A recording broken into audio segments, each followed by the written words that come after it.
One look at Pokemon as an entire franchise, and it's a miracle it's still as popular as it is today, particularly the trading cards, right? Because it's very interesting because Pokemon as a franchise receives a lot of criticism, but lately I've noticed something that really stands out. Pokemon isn't just one thing, okay? It's split between so many arenas. You've literally got the mainline games, you have, the whole mobile games, you've got the trading cards, and you've got apps. And over time, there's been a big shift that's taken place, and almost there's a transition that's slowly creeped up. And what I really want to speak about in this video is how Pokemon cards actually get so many things right, where the other areas of Pokemon are kind of failing in their own ways. Now, I'm not talking about commercially, okay? Because Pokemon at this point just does not fail commercially. I mean, Pokemon games are still selling like hotcakes, but there's actually a big shift in the perception of quality, okay? I mean, I've noticed that a lot of people who loved Pokemon games growing up have drifted towards the TCG. I mean, there's a huge amount of people who've kind of just given up on Pokemon video games altogether. There's a massive audience who feel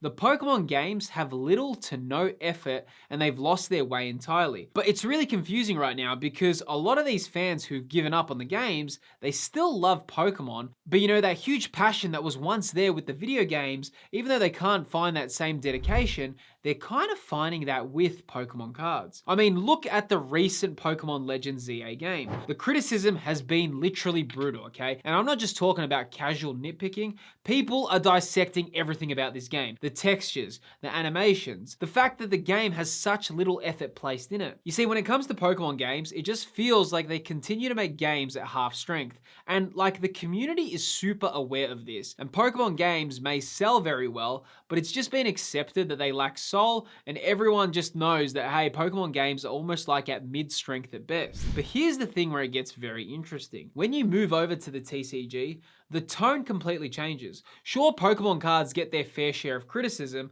I mean, collectors complain about the print runs, the lack of product availability, the price of booster boxes, the sketchy behavior that happens within the hobby. But out of all the complaints, there's one area that no one really complains about, and that's the quality of Pokemon cards.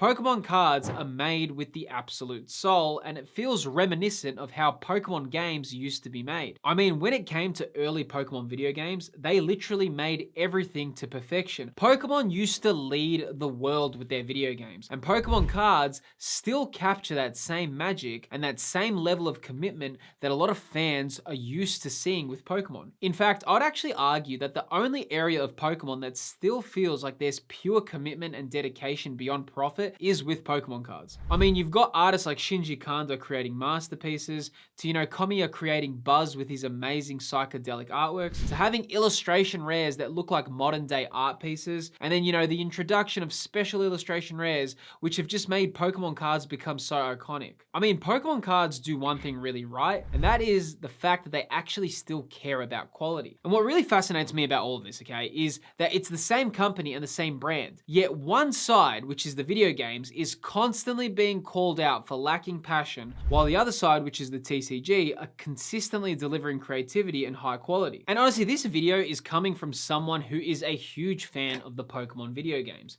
Though I've noticed that a lot of people have just moved on to the TCG. Now also, if you have been enjoying the video, I just want to say definitely feel free to subscribe for future content. My name's Phil and I cover topics around Pokemon's TCG and Pokemon in general, and it's always good to see new faces on board. I mean, the whole reason why this video's come about is because of Pokemon Legends ZA, because when I look at Legends ZA, it actually makes a lot of sense, the criticism, right? Because firstly, the game's intro is just way too long. It takes nearly 2 hours of dialogue to get into anything. There's no voice acting whatsoever. And some people defend it and say, hey, Pokemon, they don't want to disassociate you from your character, but you can still have a silent protagonist and still have voice acting in the game, like with Hero and Dragon Quest, or with Link and Zelda. I just feel at this point it's a little bit of an excuse, and right now we are at that point for voice act. Now honestly, while the game runs very smooth on Switch 2, when you take some of the time to look at the world, you can kind of be a little bit disappointed. I mean, all the criticisms point to one thing when it comes to Pokemon games, and it just feels like there's a huge lack of passion and care. It almost feels like the games are made to spend as little money as possible and extract the most profit as they can. Here's the thing, when I first booted up Legends ZA, I was at first a little bit disappointed, okay? When I saw what the game looks like. Now, here's one of the big things and the big issues, okay? I was just playing PS5 and I was playing Horizon Zero Dawn. You know, when I was playing Horizon Zero Dawn, I was playing it and I was like, dude, this game is sick. Like, it's actually that good, okay? And then when I went from Horizon Zero Dawn and I started playing Legends EA, I was like, wow, this quality drop is big. Now, I know what you're gonna say. You're gonna say, oh, but Phil, you're comparing PS5 with Switch 2. I was actually playing before this. I was playing Astrobot on PS5. And then when I started playing Donkey Kong Bonanza on the Switch 2, it didn't feel so jarring. Like, yes, I'll admit that the Switch 2 is nowhere near the PS5's quality, but in terms of how big of a downgrade it was, I wouldn't say like playing Astrobot versus Donkey Kong Bonanza is this huge, noticeable, insanely big kind of decrease in quality. It was somewhat noticeable, okay? But in terms of going from something like Horizon Zero Dawn to Pokemon Legends EA, it is such a jarring experience that I almost felt like it was almost a 3-generation leap, okay? It felt so ridiculously big. And this kind of got me thinking. And when I'm playing the games, firstly, like there's so much hand holding. There's so much not trusting that the game or the user can use their brain at all, okay?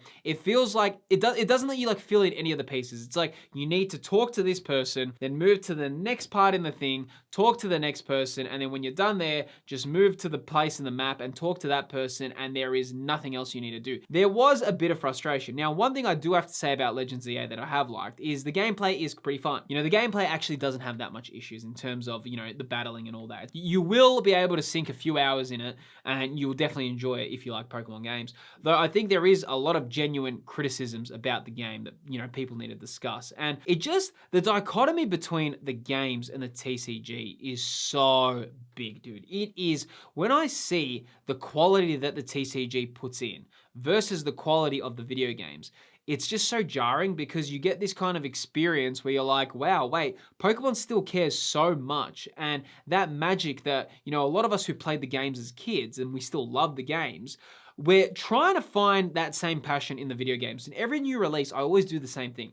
I always say, oh, the next Pokemon game, I'm going to give it a go. And it's going to be like, you know, how Diamond and Pearl were for me when I was a kid, or, you know, how Ruby and Sapphire were, or, you know, Gold and Silver. You know, I love those games growing up. But every time I go and play a new game, it always just misses the mark. But that same passion and same love, the TCG really doesn't miss in terms of the artworks, in terms of what they deliver, in terms of how well they design the cards, in terms of how much personality they give the Pokemon. The Pokemon cards are selling without even trying, but every card and artwork is made with maximum effort. Each new set is literally breaking the boundaries. It's almost as if Pokemon cards just keep one-upping themselves with everything new that they release. And I think what's happening here is that a lot of fans are starting to realize something, that unique magic that Pokemon games used to have isn't really found in the games anymore, but that magic is very much alive in the TCG. And I honestly think that's why so many people have moved over to Pokemon cards, because a lot of people say,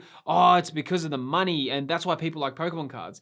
But I actually think it's because it's the one area where Pokemon actually care about their quality and where they put effort, creativity, and soul into. Pokemon used to care deeply about their games, and I mean, like they genuinely cared. Just think back to Generation 2 in Pokemon Gold, Silver, and Crystal. They somehow managed to fit the entire Kanto region in the post-game. That wasn't done because they had to. It was done because they wanted to. They wanted to deliver exception, and that feeling has been very long lost with the games. That kind of passion is what made people fall in love with Pokemon in the first place, and I think a lot of us are finding that same feeling again, though of course not with the games, but all through the cards. I mean, something that we need to consider is that Pokemon cards, you know, and Pokemon in general is ultimately made for kids. We all know that, but one thing that's a little frustrating with the games is they often forget that there's actually a huge fan base that grew up with Pokemon, and they rarely acknowledge the older audience that's been there since day one.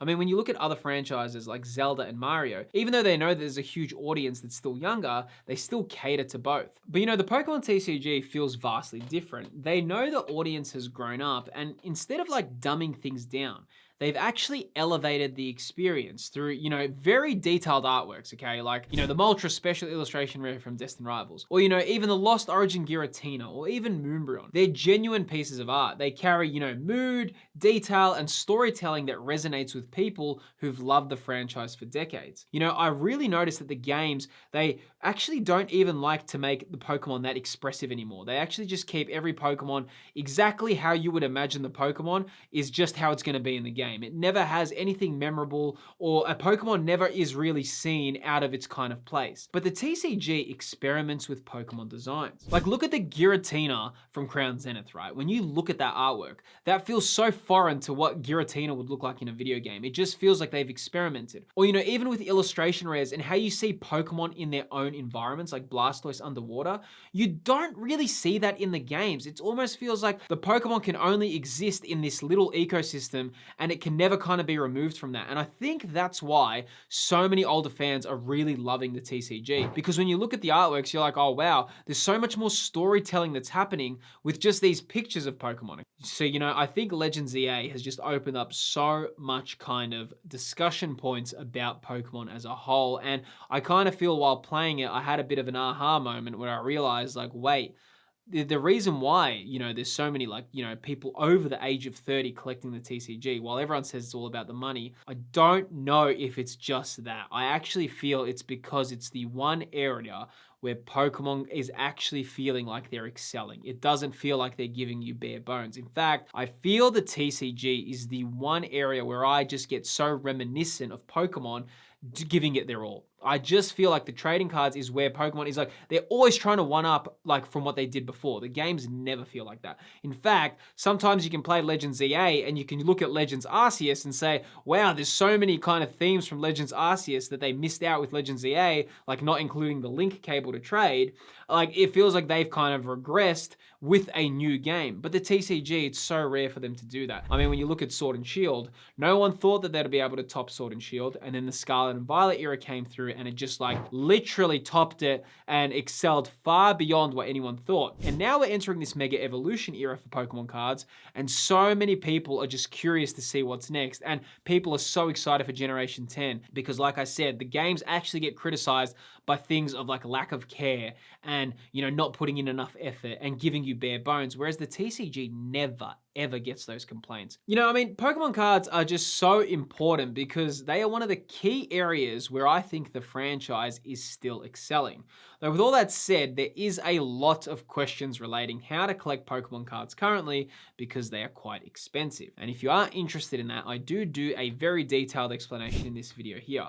Within this video that's currently appearing on screen, I go over how to collect Pokemon cards in the current market. I really appreciate you watching this video. If you did enjoy it, don't forget to subscribe, click on the video that's appearing on screen, and I'll see you on the next video.